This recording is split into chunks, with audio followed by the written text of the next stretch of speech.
Okay, good morning, students. So, I hope you can see the screen.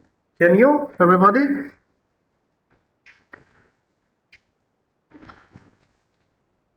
Do you see the PowerPoints? Yes, sir. Okay, good.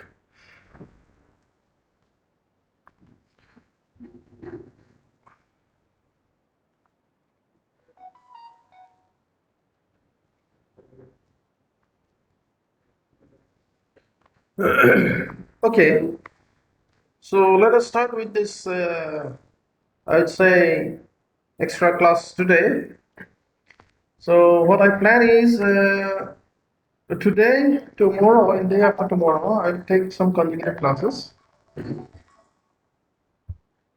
And then you should be I'll be able to finish the syllabus in these three classes. Okay. uh, okay, are you ready to go? Can you hear me? Because I am using my own internet, so in between if there is Yes, some sir. phone coming, I am just double checking again if the connection is restored or not. Okay, so let us start with the chapter where we last finished, regarding the application of GPS. So, GPS, as you have already come to know, it's basically some constellation of some satellites. To be precise, 24. And these satellites are flown so that you get a precise idea about the location. So, these kind of things we discussed in the last class. So, today let us see some of the applications of the GPS. So nowadays, almost everybody is using GPS. Sometimes you are using it knowingly, or sometimes you may be using it unknowingly.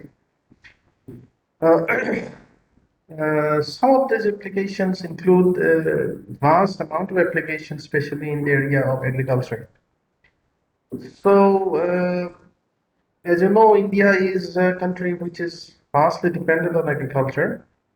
Yet, our country is not that much dependent on the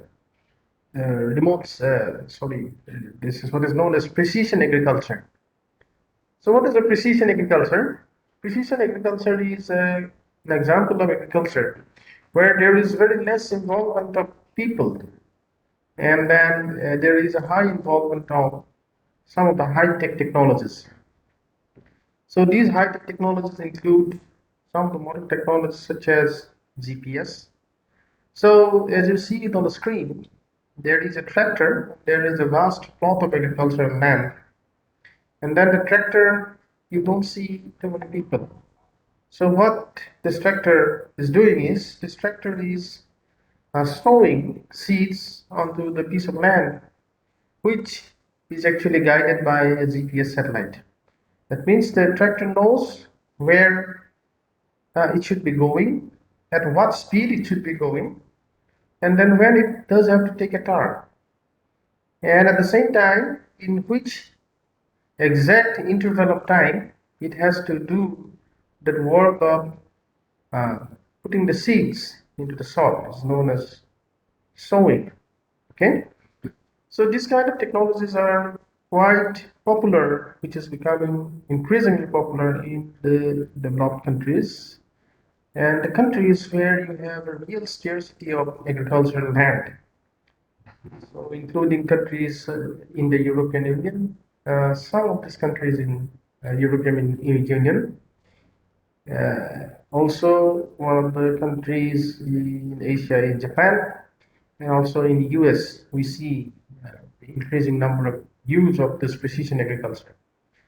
So, as you see, satellite and airborne images are used for the mapping and classification of crops, and then also the satellite images, not only GPS, are used together with the GPS, which examine their health and viability and monitor the agricultural practices. So some of the application areas here you see is that crop area, crop type classification. So if you have a plot of land where you are growing maize as well as you are growing wheat, you are growing some different kind of crops.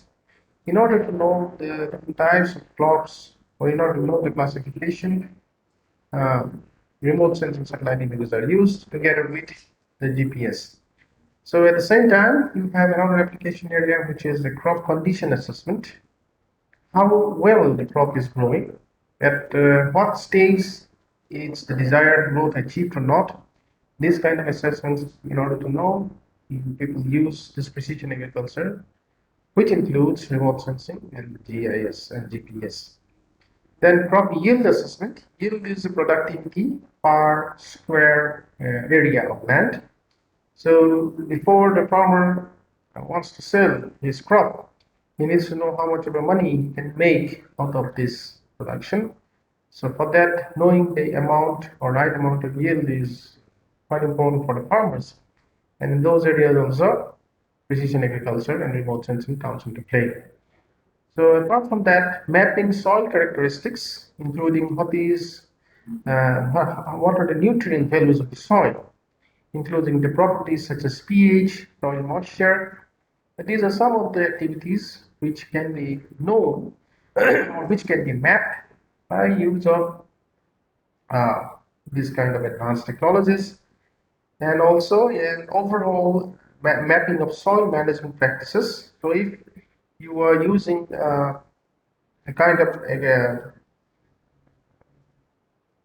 plowing techniques which are not really detrimental to the plot of land in general, so that you are not really removing the topsoil too much, or if you are using too much of irrigated water into the soil, this all comes into the greater sphere of mapping the management practices, how the soil are being managed for the agricultural uh, productivity. This can also be monitored and mapped, and then ultimately so that people can comply with the standard farming practices. In all these activities, remote sensing as well as GPS comes into play. But increasingly, or most to be precise, GPS is well used nowadays.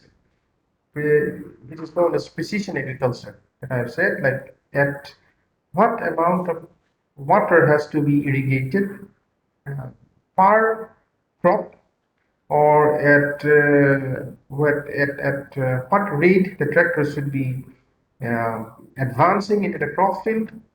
So this kind of activities where there is very less amount of involvement of farmers. Just one tractor and then one GPS guided tractor. Then uh, uh, there is very less involvement of people in the whole productivity.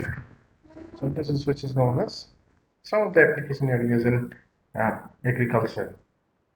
So apart from agriculture, which we also, apart from precision agriculture, so some of the other areas that involves application of remote sensing and GIS and GPS is soil sampling.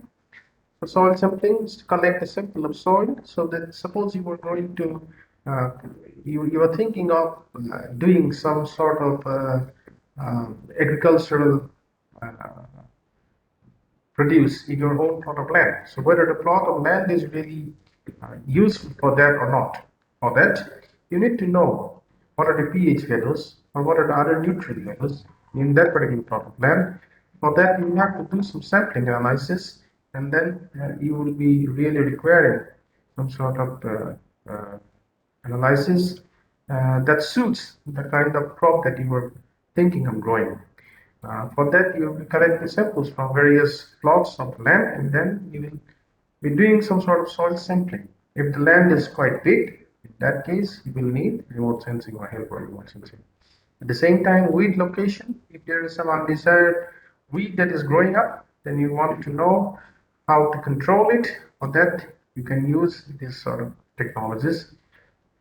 Accurate planting is one of these. You want to maintain the gap between two crops, or you want to maintain the particular crop that you want to grow in a plot of land, that also you will be using GPS.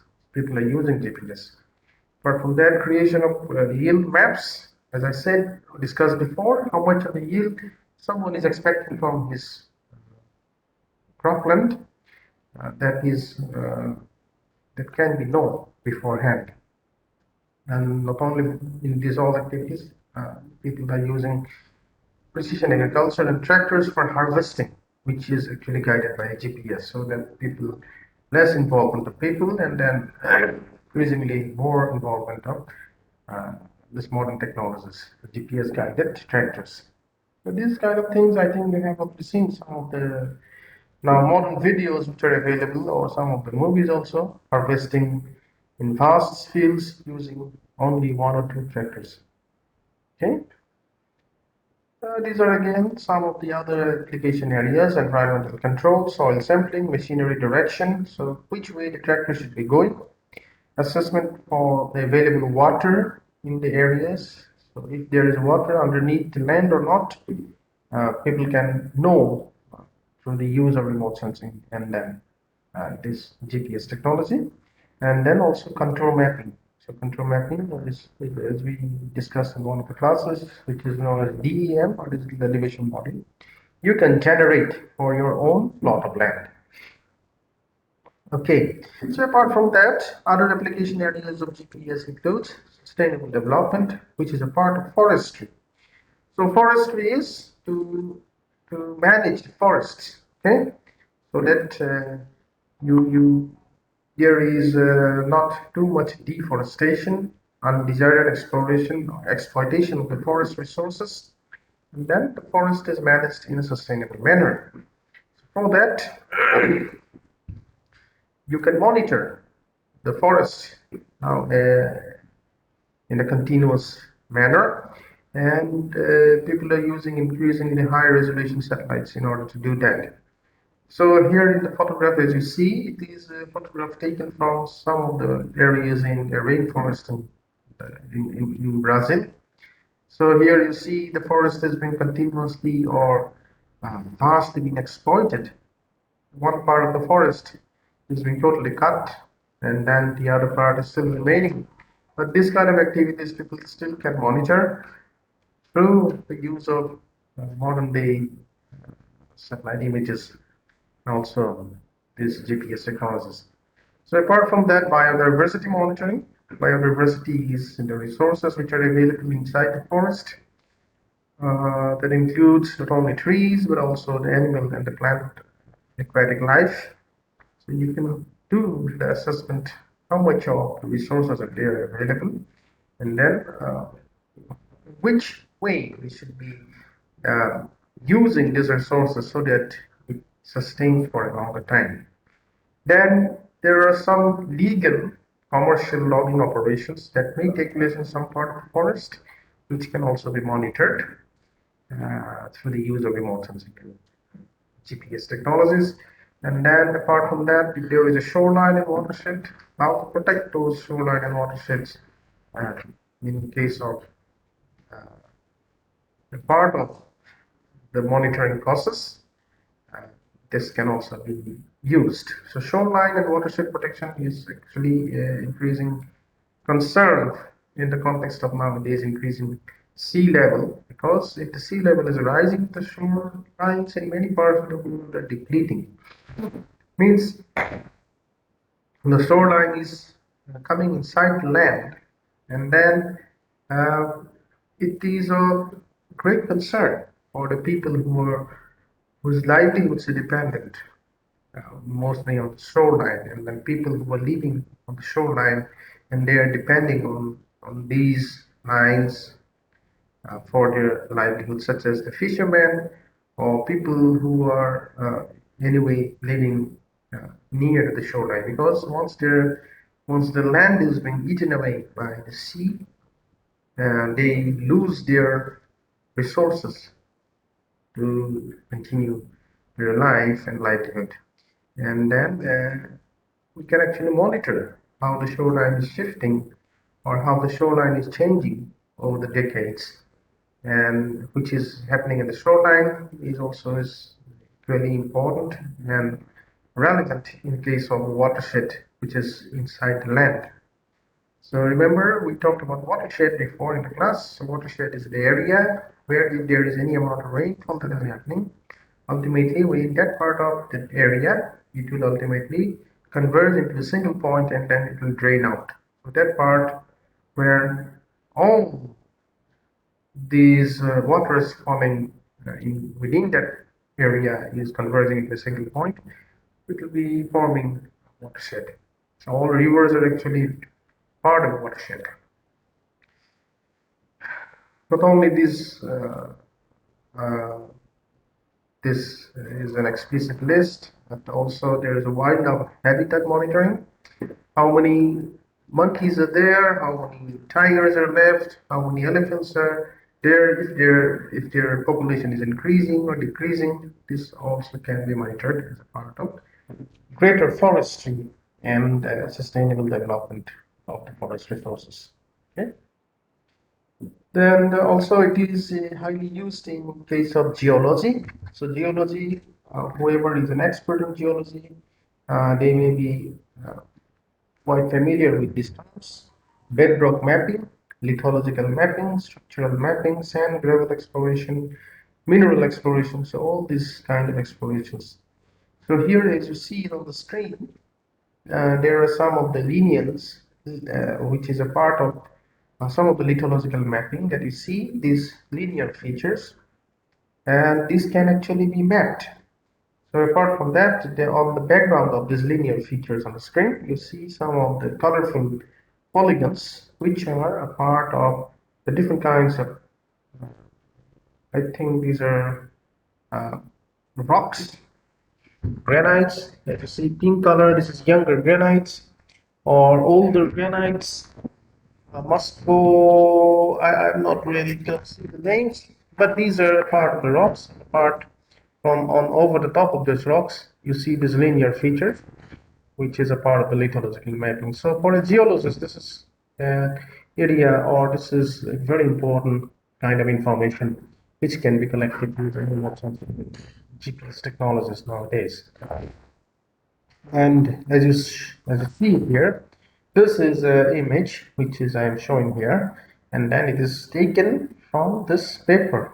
So the source is given there. So if you want to know in depth, you can go to the URL there, and then you can just click and then see the full paper. Okay. So hydrology is the movement of water throughout this various phases of this water cycle. Okay. So here on the right side of the screen, you see the soil moisture map of India. That was on the date of July 1, 2017. So it was quite an old map I have taken from, again, the link is given below. So what is soil moisture? Soil moisture is very important. We all know for many purposes, from agricultural use up to the flood monitoring and mitigation and construction of these river training works. Everywhere you need to know how much of the soil is actually being retained by the land. So you know that by use of remote sensing and GIS, also in use of GPS technologies, you can map this amount of water which is being held by the soil in its various layers. So here you see on the red color, this is an amount of soil water content which is actually low. So towards the lower end of the scale, and then towards the higher end, you see the green, and towards the blue, and then dark blue colors. So in some parts of the northern India, you see in Rajasthan and the parts of Delhi, also upper part of Gujarat, these are highly red color areas, which is indicative that these areas are losing water. That means from these soils, water is actually, the soils doesn't contain too much of water. So if the soil has no water, there is concern because ultimately these areas may turn into deserts or desert-like areas in duration of time. So in those areas, probably government should be thinking of taking some measures of mitigation, how to preserve the available water and how to increase the soil moisture content. On the other hand, in some areas of the land or the part of India, we see those areas which are in blue particularly that are having higher soil moisture content. So those areas may be highly susceptible to floods. Okay, because any amount of rainfall that may happen on those areas will ultimately be translating it into an overflow. So that will be ultimately areas of concern for flooding. Then those red areas may be concerned for drought-like scenarios. Okay. So in hydrology, the application areas may be wetland mapping. Wetland is some of the lakes or wetlands where the water is being stored as a reservoir. For example, in the can you think of a good wetland ecosystem in part of Northeast India? So those from Manipur, maybe also you have a lake, right? Loktak Lake. So as you can think it as it's kind of an ecosystem or wetland where there is a very diverse ecosystem that is uh, actually evolving in those areas, including flora and fauna, and then it is contributing to the healthy development of the environment. So these are increasingly important that we preserve these wetlands and that we do not encroach these wetlands. Now, one of the wetlands here in Guwahati city is the Deeper Bill, that is towards, if you were going towards the Rani area or towards the I'd say west of Guwahati towards the airport, then you'll see there is a conservation uh, land, plot of land, which is known as Deeper Bill, which is part of the wetland ecosystem of the greater Guwahati area. So the worrying case is that we are losing these wetlands because of many anthropogenic or man-made activities. People are constructing buildings, people are blocking the ways the water is coming to these wetlands. People are overfishing in these wetlands. They're dumping some of the wastes of the city into these wetlands. So one way or the other, we are actually destroying these wetlands. So in order to preserve these wetlands, we have to first know where those wetlands are, and then we need to be monitoring these wetlands at a continuous manner. So remote sensing and GIS and GPS can actually help you do that. Okay. Again, soil moisture estimation, how much moisture is being held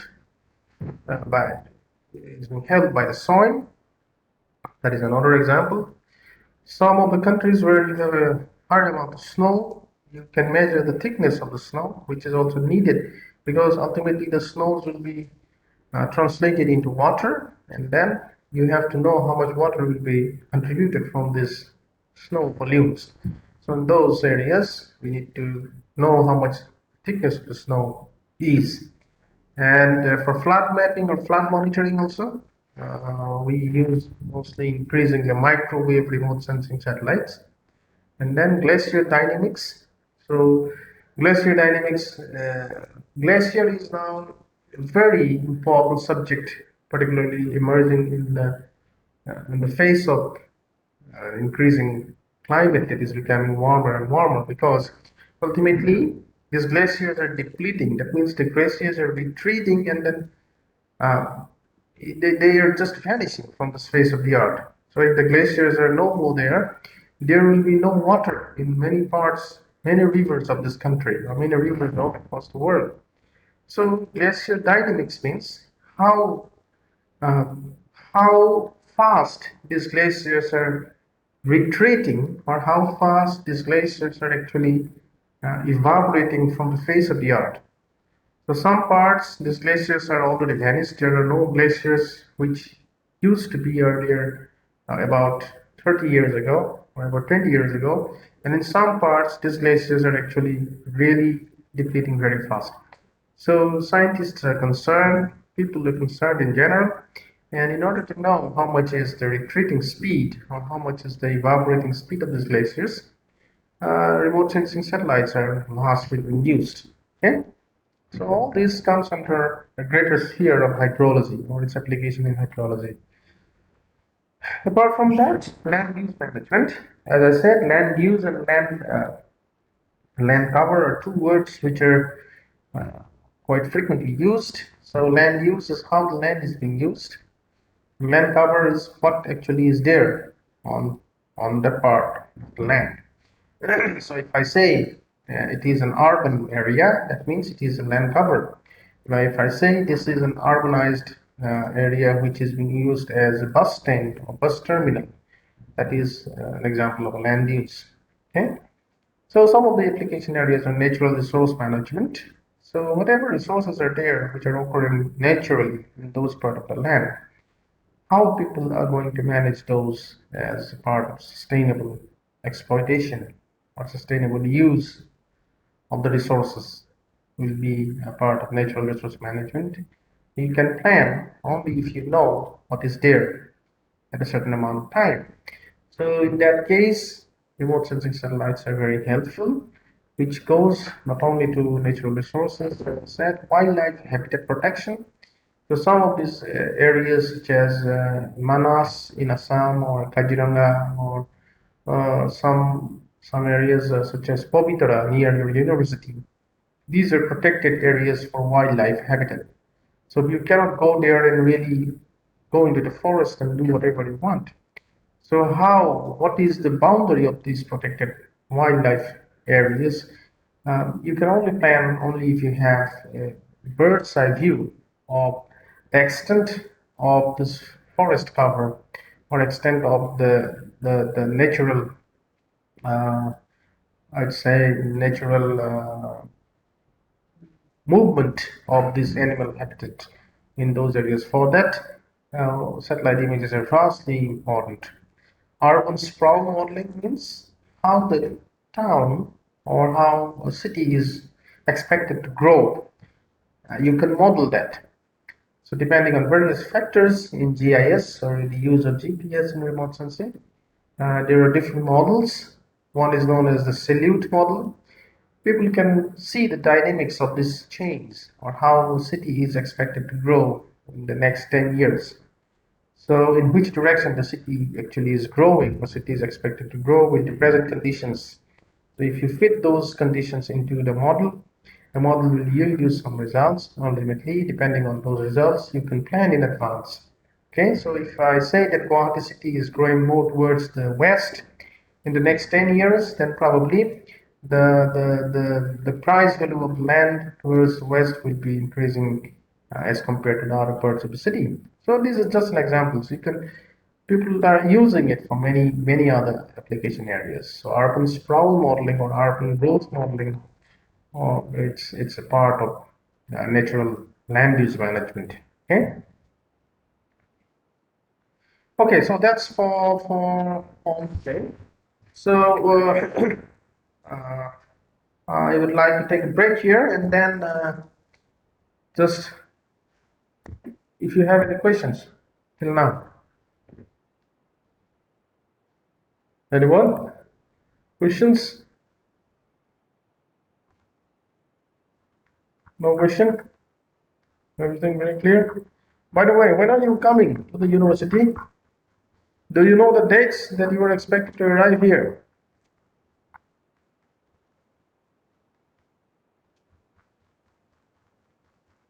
Hmm? No response?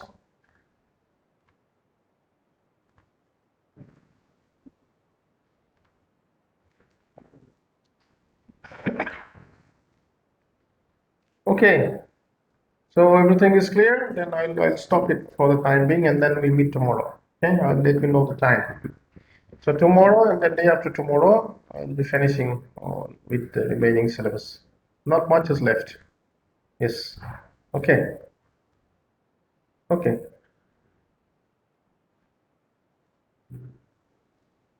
Thank you, sir. Yes. Thank you.